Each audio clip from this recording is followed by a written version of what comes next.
Hey AJ, Matthew here with freeprescriptionlenses.com, and with the help of my GoPro camera, I'm going to show you how I cut prescription G15 lenses for your RayBan 2132 color 945, which is the honey crystal and black in the 55 eye size. So let's go ahead and begin. I'm going to take your RayBans out of the original packaging, your Italian leather RayBan case, your RayBan frame, your RayBan cleaning cloth, which is upside down. I'm going to turn it around, put it back in your case.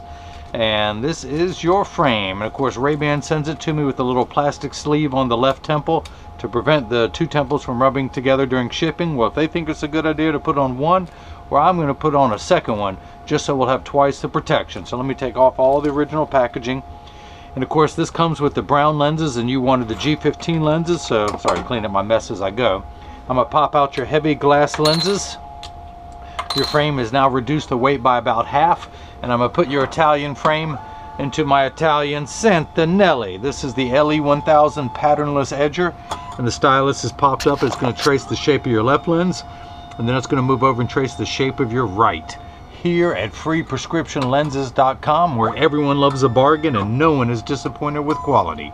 You buy a genuine, authentic RayBan frame and you receive free single vision prescription lenses or non-prescription fashion lenses. Of course, in this case, you paid the $30 upgrade to have sunglass lenses. So I'm pulling up the shape of your frame now. I'm going to put in your pupillary distance, which is 67. And this is a polycarbonate lens being cut for a plastic frame. And I know from experience the 55 eye size cuts a little bit, has a deeper bevel, so I'm going to take it down just a little bit in advance. These are your G15 lenses that we will use instead of the brown. So let me find out which one is the -150 sphere.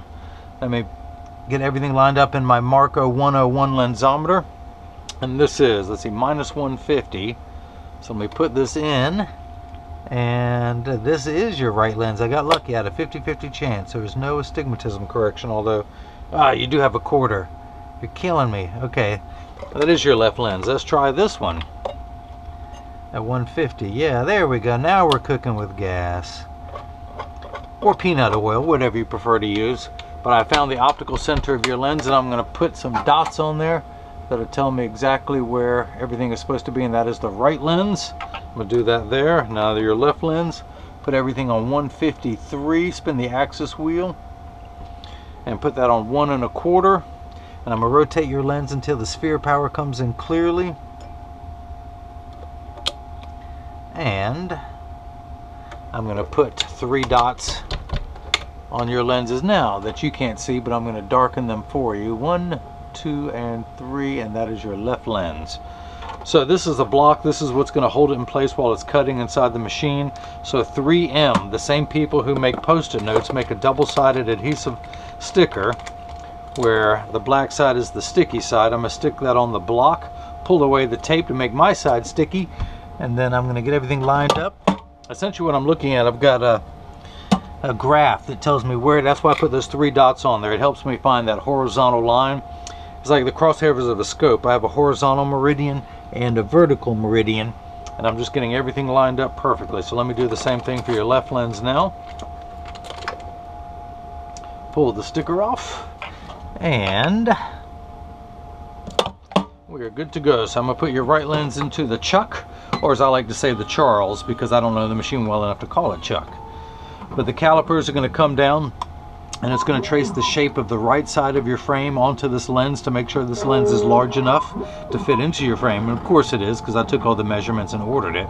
But this is just a routine operation. It starts on the rear surface, the back surface closest to your eyelashes, also known as the concave side of the lens.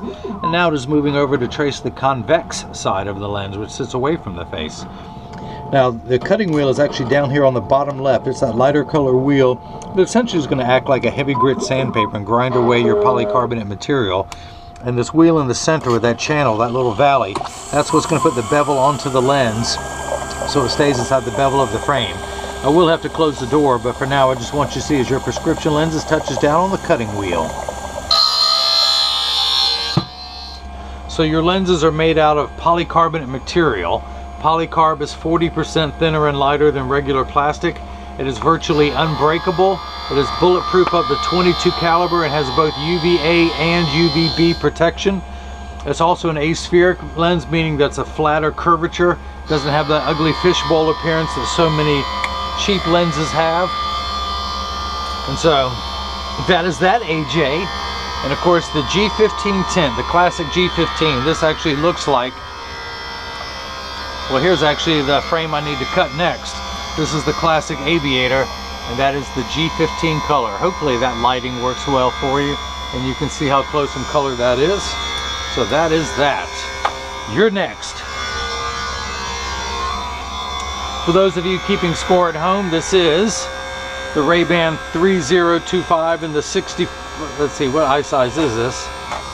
I can measure the old-fashioned, of course, it's written on the inside of the frame, which I can't see. How embarrassing is that? But this is the 62 eye size, the classic men's Aviator, which a lot of women are buying now. So, which looks like this when I have it on. Hey, looks like Johnny Depp from Fear and Loathing in Las Vegas.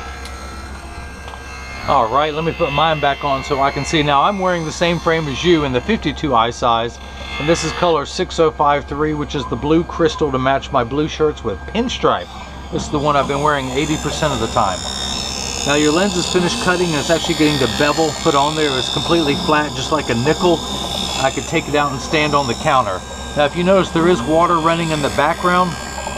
The polycarbonate cuts dry where plastic and high index cut wet. In just a moment, these two water jets will kick in, and that's the only time water actually touches a polycarbonate lens while it is cutting. It's just in the final cycle, and it's there just to wash away any optical debris, any optical sawdust, if you will. And there you have it. It's now rinsing away the lens, getting a little optical bath, which reminds me I need to take a bath. It's on my New Year's resolution to take one bath this year, and it's already July 10th. In fact, this whole process takes about 15 minutes. It's now 7:32, 79 degrees in my hometown of Durham, North Carolina, at least according to my Samsung Gear 2 watch.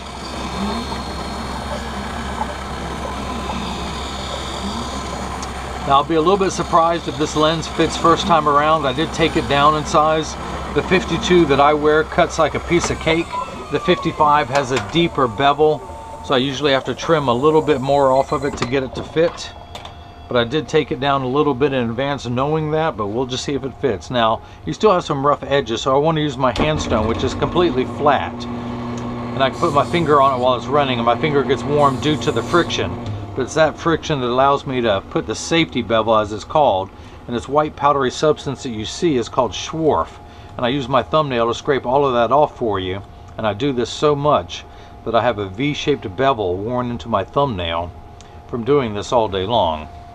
And once I get it all off of your lens and I collect it very neatly and very precisely into one pile, and once it's in one pile, then I wipe it on the floor. Hey, the clown gets to have fun while he's at work, you know? So I tuck it in at the outside corner, and then using my thumbs, I press down at the nose, and it's still got a little bit of give, so this is a little large. So I'm going to take it, well, there we go, it fits in good. It's just the curvature of the lens there a little bit. Let me just see, it wants to squirm. Okay, yeah, that's good. So let me pop this over, we'll flip it over, and we'll cut the left. And start. Now the calipers are going to come down just like the first time, but it's this time it's going to trace the shape of the left side of the frame onto the lens, making sure it's large enough to cut out. Again, starting with the concave surface, and then it's going to move over and trace the convex. And as soon as this starts cutting, I'm going to continue to work on your right lens. But I get a lot of emails where people like to watch this, so I will let it run. Camera 1, camera 2, camera 1, camera 2, and go.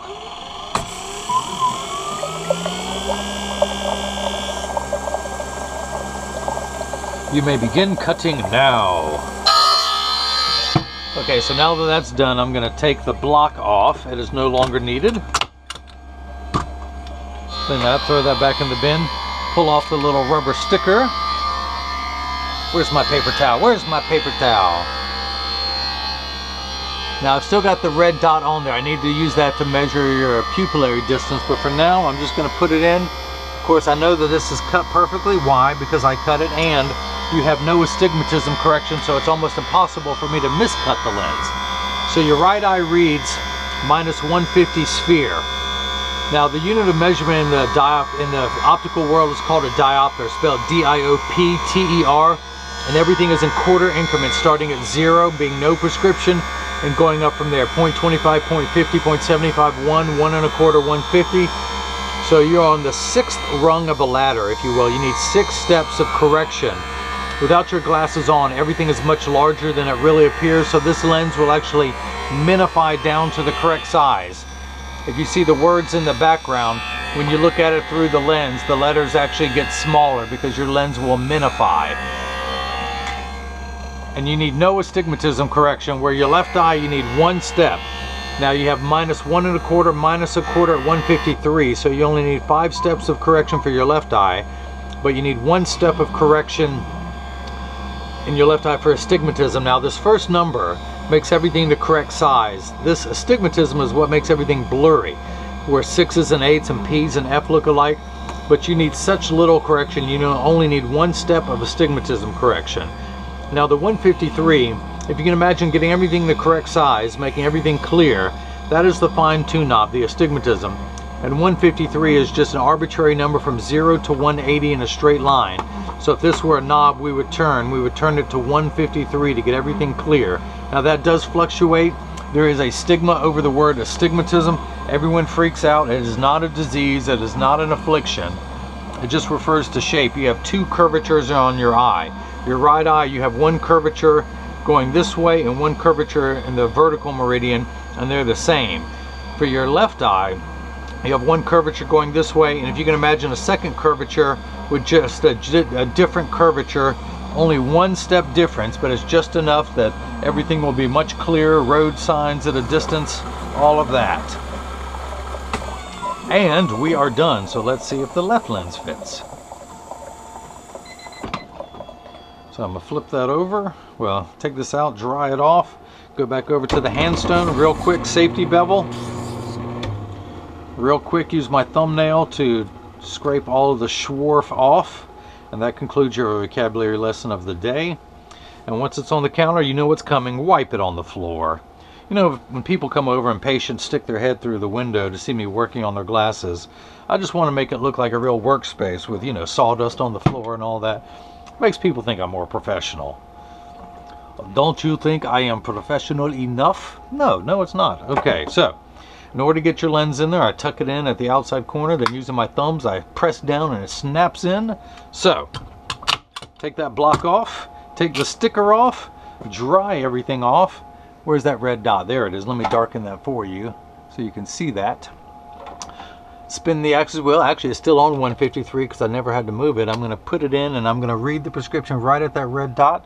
And I'm reading -1 1/4, which is what your prescription is, -1 1/4. And I'm going to turn it 1 degree, well, 1 step in order to get the -1/4, which we are good. We're at -150. Now, if someone owed you $1.25, then they borrowed another 25 cents, they would owe you 150, and that's where we're at on the wheel, right at 150. So that is made perfectly.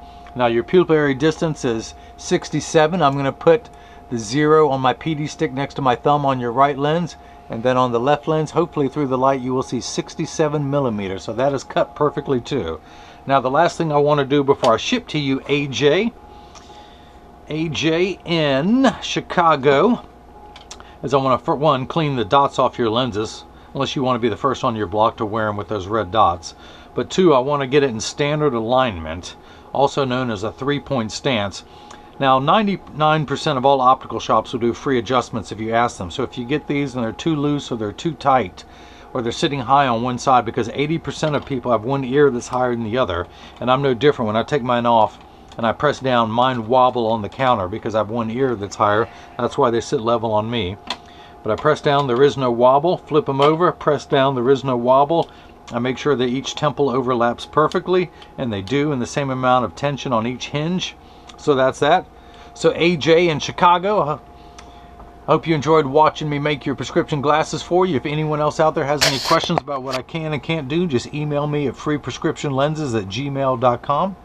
And everyone else has got the chance to see how I bring that love and feeling back to glasses. Thank you.